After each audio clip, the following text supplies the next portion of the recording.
have an issue that I want to speak about. People will hear. What if we told you that selling bathwater, which many YouTubers already do, could destroy a Hollywood career worth millions? But it gets darker with Sydney Sweeney as controversy after controversy cost her $100 million in just 6 months. Subscribe to the channel if you enjoy videos where we talk about the darkest sides of Hollywood, from euphoria to controversies. Just 2 years ago, Sydney Sweeney was unstoppable. She was fresh off the Emmy nominations for Euphoria and riding the wave, making everyone think she was the next big thing. She was even in the Anyone But You's massive success. Basically, everywhere in the Hollywood industry, brand deals, magazine covers, blockbuster movies, everything, talked about Sydney Sweeney, and the social media world hailed her as the next big queen.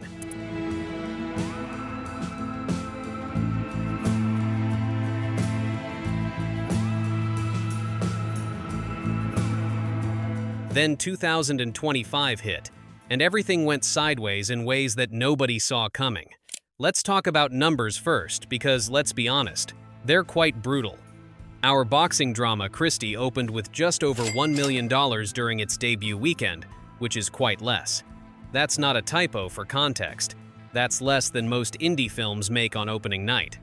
The second weekend, sales plunged 91%, which is one of the biggest drops in box office history. Before Christie, it wasn't like Sydney was winning because there was Eden, which was directed by Ron Howard, with a star-studded cast including Ana de Armas and Jude Law.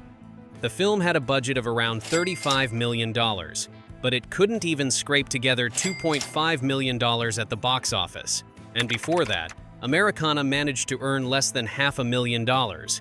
Imagine having 3 back-to-back commercial fails in 1 year for any actor. That's rough, and most would also just leave their career and do something else. But for Sydney, it gets worse. Bathwater disaster. To understand the crisis after crisis, we must understand what started it first. Here's where things get weird. Before the box office bombs, Sydney partnered with a men's grooming brand called Dr. Squatch in May 2025. The product? Well, it was a limited edition bar soap containing water from the bathtub that she used during the commercial shoot. Yes, you heard that correctly. This was an actual bathwater. Hello, you dirty little boys. Are you interested in my body? Wash? Well, you can't have it, because this isn't for boys. Only 500 of those bars were made, selling for $8 each. They sold out almost immediately, with resale listings reportedly for over $1,000 online. The brand marketed it as tongue-in-cheek, settled for wearing human, and even if some people laughed and went on to buy that product, others were horrified. This backlash was instant and intense. Critics argued that it sent the wrong message about women in entertainment, and it was based on them in a way that objectified them as well, while reducing them to a commodity. Sydney later defended the decision in an interview with the Wall Street Journal, pointing out something even more interesting. She noticed that most of her criticism came from women, which surprised her. But honestly, we are not surprised, because if you think about Sydney Sweeney's original fan base, it was all surrounding Euphoria. Her loyal fan base has always been around Euphoria, even before her political involvement and the disaster there. She even brought up how people had celebrated the idea of Jacob Elordi's backwater after famous scenes in South Bend, suggesting that there was a double standard of play. That response sparked even more details. Was she right about hypocrisy, or was she missing the point entirely? The thing is, Belle Delphine had already done something similar in the past, but she had built her entire brand around this kind of promotion to put herself on the internet. Sydney Sweeney was supposed to be different. She was supposed to be a traditional woman who was the next big Hollywood sensation. Morigoshi was also an Emmy-nominated actress with her own production company, starring in prestigious roles. This kind of promotion felt completely out of hand, especially for Sydney, who was in the entertainment and Hollywood business. But if you were thinking whether her controversies end here, no, they didn't, because it only gets worse from here. The American Eagle controversy. I'm not here to tell you to buy American Eagle jeans. And I definitely won't say that they're the most comfortable jeans I've ever worn. After July 2025, things went from weird to explosive. sparking a controversy that the world rarely seen before. American Eagle released a denim campaign that featured Sydney Sweeney with a timeline and a tagline called "Sydney Sweeney has great genes." This seems harmless at first, but while it is also a clever play on words, the problem was the execution in the promotional video. Sydney Sweeney literally spelled it out. She talked about how her genes are passed down from parents to offspring, determining traits like hair color, personality, and even eye color. Then she looked directly at the camera and said, "My genes are blue," while the camera focused on her blue eyes. Genes are passed down from parents to offspring, often determining traits like hair color, personality, and even eye color. My genes are blue. Sydney Sweeney has great genes. The internet was shocked. Some users saw this as innocent fun that was being misunderstood, while others saw it as something much darker, thinking that Sydney was implying that white people are superior. Critics even compared the campaign to messaging about genetic superiority, pointing out the troubling parallels. This has happened in the past, too. What made it worse is how closely the campaign mirrored the notorious Calvin Klein ad from 1980, featuring Brooke Shield when she was only 15 years old. That original campaign also drew massive backlash for appearing to sexualize a minor.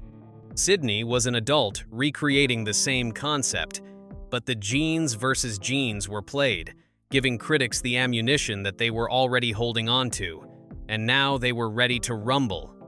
Within days, American Eagle pulled the video from their social media pages, but they didn't apologize at all. Their only statement was that the campaign was and always has been about genes, and her story. That was it. Sydney said absolutely nothing, no clarification, no comments, and no apology on social media. And even though she thought that things would calm down on her own, she didn't expect they'd only get worse from here. Now, before we talk about what appeared later and while also being disturbing, do subscribe to the channel if you are enjoying the video so far. The political storm. One thing took a political turn, and nobody saw it coming. Sydney Sweeney's fate was already decided. Public records surfaced showing that Sydney had registered as a Republican in Florida on the 14th of June 2024. This wasn't ancient history. It happened just before the presidential election, right around the time that she had purchased a home in Florida. President Donald Trump is still swooning over Sydney Sweeney and her polarizing jeans ad, calling it the hottest ad out there. Go get 'em, Sydney. Then the former president was asked about the American Eagle ad during an interview. According to reports, he said that he loved it and that he knew that she was a registered Republican. Not long after, Vice President J.D. Vance also discussed the controversy on a podcast, suggesting that Democrats were overreacting by calling the whole controversy absurd or something. What started as a gene ad had reclamation via the cultural debate. Prominent tech figures began posting about Sydney Sweeney constantly, with venture capitalist Mark Andreessen making her photo his profile banner.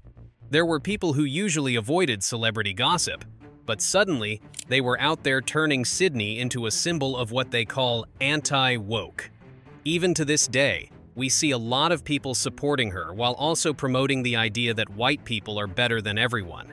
This has become more of a race issue than a political issue. However, through all this, Sydney Sweeney has largely remained silent. But then, in November, GQ magazine finally got her own camera for an interview. That clip went viral, but not for good reasons. The journalists started asking straightforward questions, including whether Sydney was surprised by Donald Trump and other public figures who had defended her.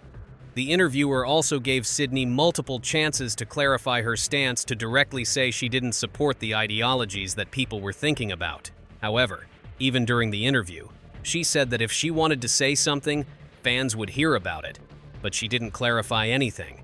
Then, there were posts on social media coming out with people bashing the interviewer, saying that she was a Jew and that it was her plot all the time. This was something that made the situation even messier after the interview aired. Several tech executives also began posting about journalists, criticizing their questions as unfair. A billionaire publicly targeting a journalist over a celebrity interview captured how social media can spin one controversy into a much larger cultural fire. And while Sydney might have thought that all these controversies would make her win the career, something bad was brewing in the background. Low sales. Because here is the brutal irony. Why Sydney's name dominated headlines and social media reels? Actual audiences weren't showing up to her movies. Industry analysts started connecting the dots, and some suggested the ongoing controversies had hurt her image among general audiences. The former core fans of Sydney were the same ones from the Euphoria days, and they seemed less enthusiastic about her recent project, pointing out the bathwater promotion and the American Eagle as the turning point. This is an audience that was largely from the Vogue culture. Reports also claimed tension between Sydney and some Euphoria co-stars, allegedly leading to her deciding to skip a joint press event for Season 3. The exact reasons are still unconfirmed, but speculation still suggests political differences may have been involved. Zendaya is known for openly supporting social causes, while Sydney has tried to stay neutral, which is a strategy that hasn't placed either side. The conservative figures who publicly defended her online didn't convert that support into ticket sales. Their engagement was mostly digital, and they weren't really excited about her movies or other projects. In the earlier interviews, Sydney mentioned how Hollywood pay isn't what it used to be, saying that she relies on brand deals to cover her expenses and cannot afford long breaks. However, social media outlets later reported that she's worth tens of millions of dollars and even owns multiple properties, leading to public debate about her motives behind the controversial marketing choices. Breaking silence. And by December, Sydney finally addressed the situation in People magazine, stating that she is against hate and adding that many labels attached to her aren't even true. Still, she did not choose to clarify her political or personal views. She told the magazine that she was honestly surprised by the reaction of the American Eagle campaign, and she did it just for the love of the game and the brand and doesn't support the views that people connected to her campaign. She said that many have assigned motives and labels to her that aren't true. Moreover, Sydney also acknowledged that in her past, her stance had always been to never respond to negative and positive press, but recently, she realized that her silence regarding the issue had only made everything worse. But here the story takes an unexplained turn. While everyone was writing Sydney Sweeney's Hollywood obituary, something changed in late December 2025. Her psychological thriller, The Housemaid, premiered.